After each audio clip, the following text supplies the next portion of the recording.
উনি তার কৃতকর্ম স্বীকার করেই তিনি তার এই জবানবন্দিটা দিয়েছেন। প্রধান নির্বাচন কমিশনার, যাকে নিশিরাতের প্রধান নির্বাচন কমিশনার হিসেবে বলা হয়, এ কে এম নুরুল হুদা, তিনি শেরেবাংলা একটি মামলায় তার বিরুদ্ধে নির্বাচনের বিভিন্ন অভিযোগ এবং রাষ্ট্রদ্রোহ মামলা এবং ষড়যন্ত্রমূলক অপরাধমূলক ষড়যন্ত্র বিষয়ে তার বিরুদ্ধে যেই মামলাগুলো দায়ের করা হয়েছিল এবং টাকা আত্মসাৎ, প্রতারণা সহ এবং নির্বাচনের প্রহসন, সব কারচুপি, সব বিষয় নিয়ে যে মামলাটা দায়ের করা হয়েছিল আপনারা জানেন, তাকে দ্বিতীয় দফা রিমান্ডের পর তাকে আজকে বিজ্ঞ আদালতে তদন্তকারী কর্মকর্তা উপস্থাপন করেন। তিনি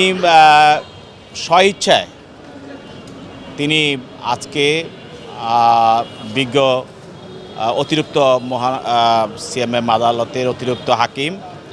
জনাব জিয়াদুর রহমান, আদালত নম্বর 3, জিয়াদুর রহমানের নিকট তিনি স্বীকারোক্তিমূলক জবানবন্দি দেন, যেটা আমরা আমাদের সিআরপিসির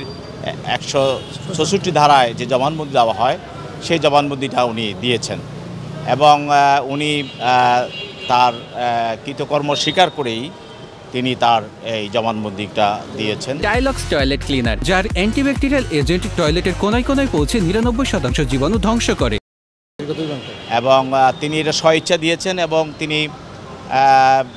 তদন্তকারী কর্মকর্তা তাকে তিনি স্বেচ্ছায় তিনি স্বীকারোক্তিমূলক জবানবন্দি দেওয়ার তিনি ইচ্ছা প্রকাশ করার কারণেই তাকে আজকে আদালতে নিয়ে আসা হয় এবং তার জবানবন্দি রেকর্ডভুক্ত করা হয়।